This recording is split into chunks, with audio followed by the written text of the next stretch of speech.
ಎಲ್ಲರಿಗೂ ನಮಸ್ಕಾರ. ಇತಿಹಾಸ ಅಧ್ಯಾಯ 1 6ನೇ ತರಗತಿ ಇತಿಹಾಸ ಪರಿಚಯ ಮತ್ತು ಆರಂಭಿಕ ಸಮಾಜದ ಕುರಿತಾದ ಬಹು ಆಯ್ಕೆಯ ಪ್ರಶ್ನೆಗಳು. ಇತಿಹಾಸ ಎಂದರೆ ಈ ಕೆಳಗಿನ ಯಾವ ಹೇಳಿಕೆ ಸರಿಯಾಗಿದೆ? ಎ. ಈ ಹಿಂದೆ ನಡೆದ ಸಂಗತಿಗಳನ್ನು ಕ್ರಮಬದ್ಧವಾಗಿ ಹೇಳುವುದಾಗಿದೆ. ಬಿ. ಇತಿಹಾಸ ಎಂದರೆ ಒಂದು ಕತೆ ಅಥವಾ ಪುರಾಣವಾಗಿದೆ.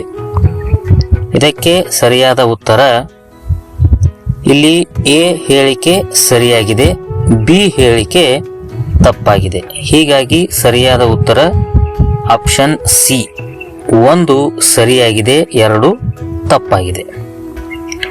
ಇನ್ನು ಮುಂದಿನ ಪ್ರಶ್ನೆ, ರಾಜ್ಯಶಾಸ್ತ್ರದ ಪಿತಾಮಹ ಅರಿಸ್ಟಾಟಲ್ ಆದರೆ ಇವರು ಇತಿಹಾಸದ ಪಿತಾಮಹ. Herodotus, Aristotle, Petrarch, Plato. ಸರಿಯಾದ ಉತ್ತರ ಹೆರೋಡೋಟಸ್. ಇವರು ಇತಿಹಾಸದ ಪಿತಾಮಹರಾಗಿದ್ದಾರೆ. ಇನ್ನು ಮುಂದಿನ ಪ್ರಶ್ನೆ, ಈ ಕೆಳಗಿನವುಗಳಲ್ಲಿ ಇದು ಪುರಾತತ್ವ ಆಧಾರಕ್ಕೆ ಸಂಬಂಧಿಸಿಲ್ಲ. ಮಡಿಕೆ ಚೂರುಗಳು, ನಾಣ್ಯಗಳು, ಜನಪದ ಗೀತೆಗಳು, ಸ್ಮಾರಕಗಳು. ಇಲ್ಲಿ ನಾವು ಪುರಾತತ್ವ ಆಧಾರಕ್ಕೆ ಸಂಬಂಧಿಸಿದ ಆಯ್ಕೆ ಯಾವುದಪ್ಪ ಅಂದ್ರೆ ಜಾನಪದ ಗೀತೆಗಳು. ಇವು ಮೌಖಿಕ ಸಾಹಿತ್ಯಕ್ಕೆ ಉದಾಹರಣೆಯಾಗಿದೆ. ಹೀಗಾಗಿ ಸರಿಯಾದ ಉತ್ತರ ಜಾನಪದ ಗೀತೆಗಳು ಪುರಾತತ್ವ ಆಧಾರಕ್ಕೆ ಸಂಬಂಧಿಸಿಲ್ಲ. ಇನ್ನು ಮುಂದಿನ ಪ್ರಶ್ನೆ, ಕೌಟಿಲ್ಯನ ಅರ್ಥಶಾಸ್ತ್ರವು ಮೌರ್ಯರ ಬಗ್ಗೆ ತಿಳಿಸುವ ಗ್ರಂಥವಾಗಿದೆ. ಹಾಗಾದರೆ ಇದು ಈ ಕೆಳಗಿನ ಯಾವ ಪ್ರಕಾರದ ಇತಿಹಾಸ ರಚನೆಗೆ ಆಧಾರವಾಗಿದೆ? ಮೌಖಿಕ ಸಾಹಿತ್ಯ, ಲಿಖಿತ ಸಾಹಿತ್ಯ, ಪುರಾತತ್ವ ಆಧಾರ, ಮೇಲಿನ ಎಲ್ಲವೂ. ಕೌಟಿಲ್ಯನ ಅರ್ಥಶಾಸ್ತ್ರ ಇದು ಲಿಖಿತ ಸಾಹಿತ್ಯಕ್ಕೆ ಉದಾಹರಣೆ ಆಗಿದೆ. ಆಪ್ಷನ್ ಬಿ ಸರಿಯಾದ ಉತ್ತರ. ಇನ್ನು ಮುಂದಿನ ಪ್ರಶ್ನೆ, ಪ್ರಾಗೈತಿಹಾಸ ಕಾಲದ ಅರ್ಥವೇನು? ಎ. ಅಕ್ಷರವೇ ಪರಿಚಯವಿಲ್ಲದ ಕಾಲಘಟ್ಟ. ಅಕ್ಷರ ಪರಿಚಯವಿದ್ದು ಅವುಗಳನ್ನು ಓದಲು ಸಾಧ್ಯವಾಗದ ಕಾಲ. ಅಕ್ಷರ ಪರಿಚಯವಿದ್ದು ಆ ಅಕ್ಷರಗಳನ್ನು ಓದುವ ಕಾಲ. ಯಾವುದೂ ಅಲ್ಲ. ಸರಿಯಾದ ಉತ್ತರ ಪ್ರಾಗೈತಿಹಾಸ ಕಾಲ ಎಂದರೆ ಎ. ಅಕ್ಷರ ಪರಿಚಯವೇ ಇಲ್ಲದ ಕಾಲಘಟ್ಟ. ಅಂದ್ರೆ ಪ್ರಾಗೈತಿಹಾಸ ಕಾಲದಲ್ಲಿ ಯಾವುದೇ ರೀತಿಯಾದಂಥ ಅಕ್ಷರಗಳು ಮಾನವರಿಗೆ ಗೊತ್ತಿರಲಿಲ್ಲ. ಎ ಸರಿಯಾದ ಉತ್ತರ.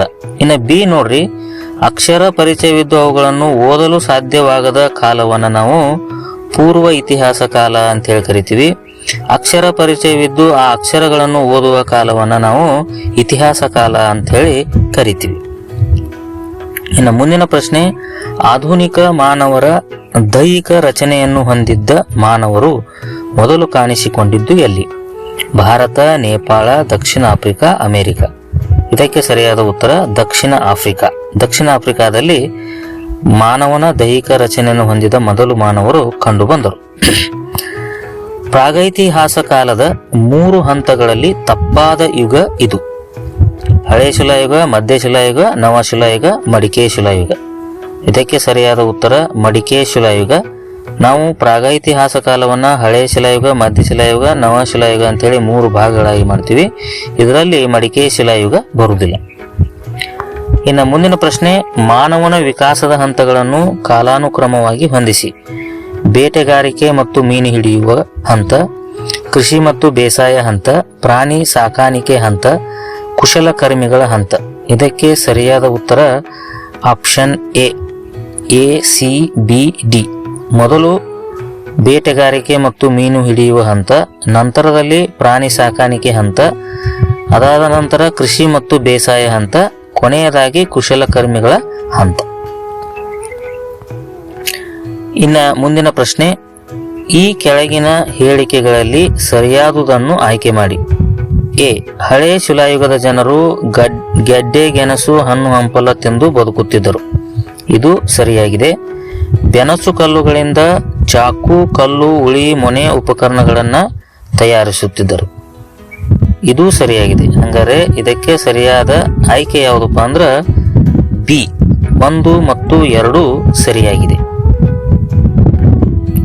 ಮುಂದಿನ ಪ್ರಶ್ನೆ, ಸರಿಯಾದ ಉತ್ತರದ ಗುಂಪನ್ನ ಆಯ್ಕೆ ಮಾಡಿರಿ. ಹಳೆ ಶಿಲಾಯುಗದ ನೆಲೆಗಳು ರಾಜ್ಯಗಳು. ಹುಣಸಿಗಿ ಇದು ಕರ್ನಾಟಕ. ಬೋಲಾನ್ ಕಣಿವೆ ಇದು ಮಧ್ಯಪ್ರದೇಶ. ಕರ್ನೂಲು ಅಮರಾವತಿ ಇದು ಆಂಧ್ರ ಪ್ರದೇಶ. ಅತ್ತಿರಂಪಕ್ಕಂ ಇದು ತಮಿಳುನಾಡು. ಹೀಗಾಗಿ ಇದಕ್ಕೆ ಸರಿಹೊಂದುವಂತ ಉತ್ತರ ಆಪ್ಷನ್ ಸಿ. ಇನ್ನ ಮುಂದಿನ ಪ್ರಶ್ನೆ, ದೊಡ್ಡ ದೊಡ್ಡ ಶಿಲಾ ಉಪಕರಣಗಳ ಬದಲು ಕೌಶಲ್ಯಭರಿತ ಶಿಲಾಯುಧಗಳನ್ನು ಬಳಸಲಾರಂಭಿಸಿದ ಕಾಲಘಟ್ಟ. ಹಳೆ ಶಿಲಾಯುಗ, ಮಧ್ಯಶಿಲಾಯುಗ, ನವಶಿಲಾಯುಗ ಯಾವುದೂ ಅಲ್ಲ. ದೊಡ್ಡ ದೊಡ್ಡ ಉಪಕರಣಗಳನ್ನು ಬಿಟ್ಟು ಕೌಶಲ್ಯಭರಿತ ಶಿಲಾಯುಧಗಳನ್ನು ಬಳಸಲು ಪ್ರಾರಂಭವಾದ ಕಾಲಘಟ್ಟ ಯಾವುದಪ್ಪ ಅಂದ್ರೆ ಮಧ್ಯಶಿಲಾಯುಗ. ಕರ್ನಾಟಕದಲ್ಲಿನ ಸೂಕ್ಷ್ಮ ಶಿಲಾಯುಗದ ನೆಲೆಗಳು ಇವಾಗಿವೆ. ಕರ್ನಾಟಕದಲ್ಲಿನ ಸೂಕ್ಷ್ಮ ಶಿಲಾಯುಗದ ನೆಲೆಗಳು, ಇದಕ್ಕೆ ಸರಿಯಾದ ಉತ್ತರ ಎ, ಬ್ರಹ್ಮಗಿರಿ ಮತ್ತು ಕನಗನಹಳ್ಳಿ. ಇವು ಸೂಕ್ಷ್ಮ ಶಿಲಾಯುಗದ ನೆಲೆಗಳು ಕರ್ನಾಟಕದಲ್ಲಿ ಕಂಡುಬರ್ತವೆ. ಇನ್ನ ಪ್ರಾಗೈತಿಹಾಸ ಕಾಲದಲ್ಲಿ ಬೆಂಕಿ ಮತ್ತು ಬೂದಿಯ ಕುರುಹುಗಳು ದೊರೆತಿರುವಂತಹ ಗುಹೆಗಳು ಎಲ್ಲೋರಾ ಗುಹೆಗಳು, ಎಲಿಫೆಂಟಾ ಗುಹೆಗಳು, ಕರ್ನೂಲಿನ ಗುಹೆಗಳು, ಅಜಂತಾದ ಗುಹೆಗಳು. ಬೆಂಕಿ ಮತ್ತು ಬೂದಿಯ ಕುರುಹುಗಳು ಕಂಡು ಬಂದಂತಹ ಗುಹೆಗಳು ಅಂದ್ರೆ ಕರ್ನೂಲಿನ ಗುಹೆಗಳು. ಇದಕ್ಕೆ ಸಿ ಸರಿಯಾದ ಉತ್ತರ. ನವಶಿಲಾಯುಗದ ಕೃಷಿಯ ಆರಂಭಿಕ ಕುರುಹುಗಳು ದೊರೆತ ನೆಲೆ. ನವಶಿಲಾಯುಗದಲ್ಲಿ ಕೃಷಿಗೆ ಸಂಬಂಧಪಟ್ಟಂತಹ ಕುರುಹುಗಳು, ಸಾಕ್ಷಿಗಳು ದೊರೆತಂತಹ ಸ್ಥಳ ಯಾವುದಪ್ಪ ಅಂದ್ರೆ ಮೆಹರ್ಗರ್. ಈ ಮೆಹರ್ಗರ್ ಅನ್ನ ನಾವು ಪ್ರಪಂಚದ ಅಥವಾ ಜಗತ್ತಿನ ಮೊದಲ ಗ್ರಾಮ ಎಂತಲೂ ಕರೆಯುತ್ತಾರೆ. ಇನ್ನು ಕೆಳಗಿನ ಅವುಗಳಲ್ಲಿ ಸರಿಯಾದ ಉತ್ತರವನ್ನ ಆರಿಸಿರಿ. ಎ, ನವಶಿಲಾಯುಗದಲ್ಲಿಯೇ ಆರಂಭಿಕ ಹಳ್ಳಿಗಳು ಏಳಿಗೆಗೆ ಬಂದವು. ಕರ್ನಾಟಕದ ಬನಹಳ್ಳಿ, ಬ್ರಹ್ಮಗಿರಿ, ಬೂದಿಹಾಳ ಇವು ನವಶಿಲಾಯುಗದ ನೆಲೆಗಳಾಗಿವೆ. ಈ ಎರಡೂ ಹೇಳಿಕೆಗಳು ಏನದವಪ್ಪ ಅಂದ್ರೆ ಸರಿ ಇದಾವ. ಹೀಗಾಗಿ ಇದಕ್ಕೆ ಸರಿಯಾದ ಉತ್ತರ ಆಪ್ಷನ್ ಡಿ 1 ಮತ್ತು 2 ಸರಿ.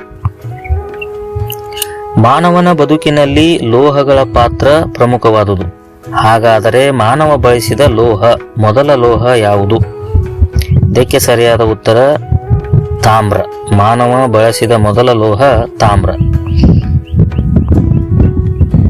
ಹರಪ್ಪ ನಾಗರಿಕತೆಯು ಈ ಕೆಳಗಿನ ನದಿಯ ದಂಡೆಯ ಮೇಲೆ ಉದಯವಾಯಿತು. ಗಂಗಾ, ಸಿಂಧೂ, ಯಮುನಾ, ಬ್ರಹ್ಮಪುತ್ರ. ಹರಪ್ಪ ನಾಗರಿಕತೆ ಸಿಂಧೂ ನದಿಯ ದಂಡೆಯ ಮೇಲೆ ಉದಯವಾಯಿತು.